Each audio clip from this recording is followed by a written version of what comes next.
Buenos días, amigos. ¿Listos? I'm so delighted to be joining you here today in Puebla for the Festival de las Ideas. And I'm excited today to be kicking off our health segment. You are going to get to learn today about many fascinating new ideas that are not only radically changing how we can live our lives today, but how we're going to be able to live our lives in the future. And so my theme for today, to kick us off, is to think about how we're going to be building our best lives, not just through science, not just through technology, but also through our mindsets and our ideas and how we all work together to make this future as beautiful and healthy for as many people as possible here in Mexico, but also all around the world. Now, we have done a really great job in the last 100 years in expanding how long people live. That's our lifespan. And you can see here that the average human lifespan has actually about doubled in the last 100 years, certainly in the last 50 years. And this has happened for a lot of reasons. It's happened because we've managed to get infant mortality rates down, so babies don't die when they're very young, but also nutrition, education, hygiene, cleaner, safer cities. All of these things have done wonders for people to be able to live longer lives. But I'd like to remind us for a minute that we want to make sure that we're not just adding lives, we're not just adding years, because what we want to do is not just live longer, but we want to live better. We want to live our very best lives. And this is not a new idea. Remember, Socrates, the philosopher, had said many, many thousands of years ago, it's not life, but the good life, which is to be chiefly valued.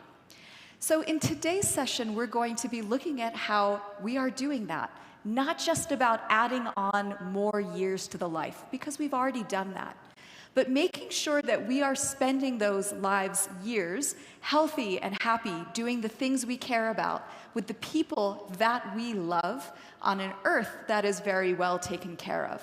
And for the past few days, you've been hearing some fantastic ideas about how different technologies are coming together to accomplish that.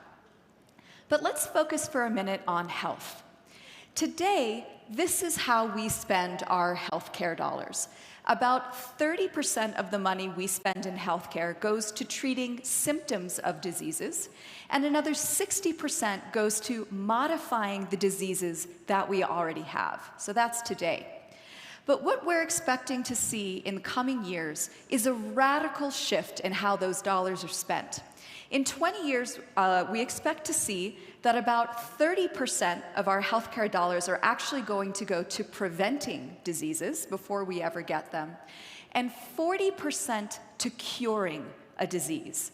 Now, that's not quite the same as taking a pill every day, which is what we do today, but actually using some of these really fascinating and powerful technologies to make the disease go away or make sure we never get it in the first place. This is a very radical mindset shift. And my friend and colleague, Dr. Daniel Kraft, who you get to hear from next, is going to be talking about this transition away from today's sick care to tomorrow's true health care. And so I am just so excited to be here at this time just with you so that you can look forward and see how these changes are really going to happen. Because imagine that we were able to do these things for today's two leading causes of death: heart disease and cancer. Imagine if we could stop people from getting heart disease at all. If we could cure cancer and make sure it never comes back. These are very, very, very exciting ideas. And as a result, that means that I'm expecting to see a big change in the average human lifespan. So as we mentioned, we're at about 76 years. That's how long the average person on Earth can expect to live. But I think that thanks to a lot of these technologies and new mindsets that we're hearing about at the festival, then in fact we're going to be able to extend that median lifespan even much further. 90 years, 100 years, even 120 years we might see a time when it is normal, it is average to live 120 years. So how are we going to achieve this amazing future of healthy, long lives? Well, one of the main ways we're going to do this is through technology. And we are at this amazing time right now today where the barriers between the living world and the non-living world are starting to come down. Increasingly, we're seeing that biology is technology. And again, with Dr. Daniel Kraft, you're going to be taking a deep dive into looking at the many of the ways that our wearables, virtual reality, augmented reality, sensors, all kinds of amazing kinds of data we can get are coming not just kind of in an average way where maybe you have to go to a hospital to get these tests, but a true healthcare everywhere model that is personalized and actionable. This is the most important point. Because we're able to gather lots and lots of information about our bodies. Raymond mentioned DNA to you. DNA testing, show of hands, how many of you have had a DNA test or had your genome sequenced? Only a few. You guys, you gotta play with the technology. You gotta try it out. That's how you get to be a leader. But what's really exciting is when we can move from data to insights. Not just, what does this do with my risk profile right now based on the data I can gather about my DNA? But how can I look at the medicines that I take or the supplements that I take, the exercise that I do, the air that I breathe, the city that I live in, and the food that I eat? How can I integrate all of these things to go from this sort of generic idea of risk, which is what we have today, instead to personalized, actionable insights that help me and support me in, again, living my healthiest possible life? Healthy aging is a really important part of this. And fortunately, we're getting more and more science about how the food that we eat and the exercise that we do can actually contribute to a much healthier aging process. I think a lot about health in the brain for a variety of reasons, but Alzheimer's disease, for example, and other types of dementia, that is a huge burden, not just on the patient, but also on their families and on society. And again, if we think about this idea of living longer lives, perhaps we can all agree that we don't want to live a very, very long time, but live a life where we don't recognize the people that we love, right? Where we can't do the things that we think about. And so I'm extremely excited by healthy aging technologies that are focusing on the brain through ways of imaging disease before it starts to happen so we can start trying to intervene early, and through some really, really exciting therapies like this gamma therapy that I'm telling you about right now that's in clinical trials for Alzheimer's disease that is basically a special clicking noise and a special flashing light that seems to break up the tangles in the brain that cause Alzheimer's disease. If it turns out that that type of science works as well in humans as it does in mice, that is revolutionary, right? Because it's really changing our ability to live our longest, healthiest life with our healthiest brains. So I'm very, very excited about that. There's a few other really exciting things that people are doing to this healthy aging idea. So how many of you have had an RNA vaccine for COVID? Yeah, quite a few. So I don't know if you know this, I think Raymond might have mentioned this a little bit, but you know, RNA vaccines, they were not invented for COVID. People had been working on them for more than a decade, mostly for cancer. So again, the reason the RNA vaccine is so cool is because it's using biology as technology. We take the RNA or DNA sequence of the thing we're trying to use our immune systems to fight.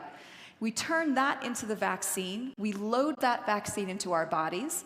Our body boots up that information and makes a protein that now your immune system learns how to recognize and fight. So for example, this is happening right now with cancer vaccines. Pfizer is working on a personalized cancer vaccine, BioNTech, where the BioNTech's CEO claims that they can go from the bench, the laboratory, to a personalized vaccine in a cancer patient's arm in 4 to 6 weeks. That's in clinical trials right now. Again, if that holds up, that is an amazing tool tool for us for healthy aging. Folks are also using this type of technology to come up with Alzheimer's vaccines, to get our immune systems to fight those tangles and the various things that happen in our body that lead to cognitive decline and change. So stay tuned for this, because I think this technology space is going to be really exciting in future years as we find more and more ways to use this technology to keep ourselves healthier longer. So this is this idea of health span. And as I mentioned, Dr. Kraft is going to be showing you lots of really amazing ways that this is really changing. But let's spend our last few minutes together thinking about lifespan. So that's literally the number of years that we are alive. And there's an important thing that I want to point out here. So this is the first thing. Here I'm showing you the lists of things, the causes of death for people who are 70 or older, right? So from a statistical perspective, you might say, well, what aging really is an increased risk of death as you get older. And that's the statistical construct, right? And it turns out the things that kill us when we're older, interestingly, are also the things that kill us when we're younger. And that's exactly who you think it is. That's cardiovascular disease, that's cancer, it's diabetes, it's respiratory infections. That was true even before COVID, by the way. And dementia. These are the things that kill us when we're old, and they're also the things that kill us when we're younger. And here, there are two important ideas that I want to introduce to you when we're thinking about this idea of aging and healthy aging. First of all, let me ask you, based on what you know about DNA and some other things, how much of your lifespan, the number of years that you're going to live, do you think you inherit with your DNA? How many of you think it's half, 50%? How many think it's like 90%? It's way more, it's mostly your DNA. And how many of you think it's like 10%? It has nothing to do with your DNA. Okay, well, according to the latest science, it seems to be that only about 10%, maybe 25% at most, of the number that's what goes into determining how long we live from our DNA. It's only 10%. And so the first big idea here is the things that we do matter. DNA is not destiny. We can make choices about the lives that we live and how we take care of our health that really do have a big impact on how long we live. Here's the second idea, and it's the one that I'm really excited about as a molecular biologist. So when you think about aging, what do you think about, right? You think about gray hair, you think about wrinkles, you think about maybe not having so much energy for sex, maybe not having energy at all. These are all the things that we think of, right, with aging. But as a molecular biologist, I'm interested in the things that happen at much smaller scales. And so when I look at the hallmarks of aging or the effects of aging, I'm thinking about things that happen to our DNA, things that happen to our proteins, things that happen to our cells. And the cool thing is the science has gotten much, much better at defining exactly what these changes are. What changes with our DNA? What kind of damage does it pick up? What kind of damage does our protein pick up? How do our cells stop talking to each other and talking to the immune system properly? We're getting better and better at understanding these things. And as we're understanding them, we've learned something very important. And it's that it's not just that these are the effects of aging, but it seems that these things are also fundamentally the processes of aging. And for a scientist, this is a really important distinction. Because if I know that I have a system for aging, which I do, in which if I change the causes and I change the effects, if I change the effects here, I can actually change the cause. So that's not like, for example, with diabetes, right? If I have diabetes and I take insulin, I'm not fundamentally changing my pancreas anymore, right? My pancreas is no longer making insulin. But with aging, what it looks like with the biology is if I change the effects of aging, the DNA damage, the protein damage, the cellular damage, that actually seems to make us younger. And this is an amazing thought because, again, it means that aging is not inevitable. potentially. And it means we have ways to work on science in laboratory that then when we can test them in humans and see, can we actually slow human aging? Could we maybe stop it? Or even crazier, could we actually turn the clock back? And this is an idea that is so exciting because we're already doing this today in the laboratory with animals. The only question is, can we make this work for humans as well? And even more excitingly, that list of things that I showed you that kill us due to age, well, it seems like aging is actually a root cause among all of these things: cardiovascular disease, dementia, diabetes, respiratory disease. So again, if we go back to this idea that aging could actually be a disease and we can treat it like a disease, then not only do we reduce aging, but we potentially can reduce all of these impacts as well. Not the impacts, only the impacts that they have on ourselves, but on our societies too. So what that tells me is I'm thinking not necessarily so much about, well, here's the big idea. Unhealthy aging is not inevitable. The things that we do matter, and in the coming years, we're even going to be able to do more. So perhaps the most important thing I can tell you today is stay alive.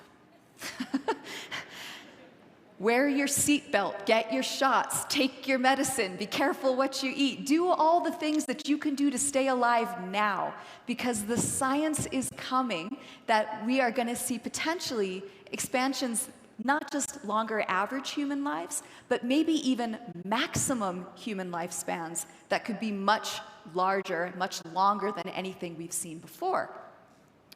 So what does that mean? It has a lot of really exciting implications. I think you can see that. But try to take a minute now to imagine, what would it look like if people routinely lived to be 140 years old?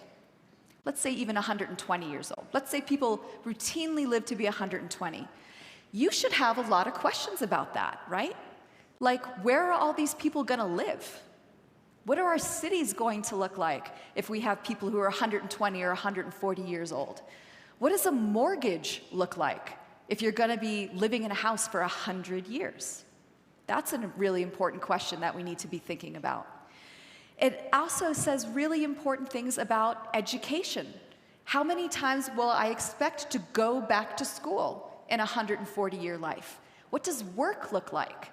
If I'm going to live to be 140, can I retire at 65? No. Do you think our governments are prepared for a retirement age going up? Is our society prepared for that? I don't think it is. Also, how do we save money? How do we spend money? How do we invest money over such an extremely long lifespan? If you've got a business, how do you interact with clients, with the same client for 100 years? That could be your business's future. And perhaps the most important question I want to ask is, how do we ensure that these benefits of healthy, longer lives are accessible to as many people as possible? I don't want a world where it's only rich people who get to live their longest, healthiest, best lives. I'm assuming you're all here because you want the same thing. We need to make sure that this amazing technology, these amazing advances that we're seeing happening today, are going to bring the world together rather than divide us apart. And estudiantes, ¿dónde están ustedes? Where are the students? Yeah, okay, you guys, this is you. This is your world that we're building today. You are the leaders of that. You are the architects of that. And this is an amazing opportunity to change the world, because I'm showing you that the world is going to be different. The question becomes, what do you do in that world? How do we live not just life, but the good life? And how do we value those lives?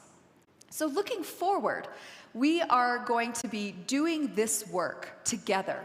These important questions mean that we need to be preparing ourselves for a world of radically healthier and longer human lives. We need to embrace new systems, new technologies, new mindsets, new ideas, which of course is why we're all here today. And we also need new leaders and new colleagues, people who share our vision of that future. But there's good news about this road ahead of us, and it's this. I wanted to share this wonderful quote with you, which says, "People who have a strong sense of purpose and meaning in their lives have a markedly lower risk of death than those who don't." When we dedicate our lives' work to making the world a better place, we not only benefit everyone else, but we benefit ourselves too. So join me on this journey through the rest of this health panel to see exactly how a lot of this is going to happen and get ready to build your best life. Please stay in touch with me. Come follow me on social media. I enjoy sharing a lot of stories about this, inspiration, problems, challenges, and opportunities. And I look forward to seeing you for many, many years to come. Thank you.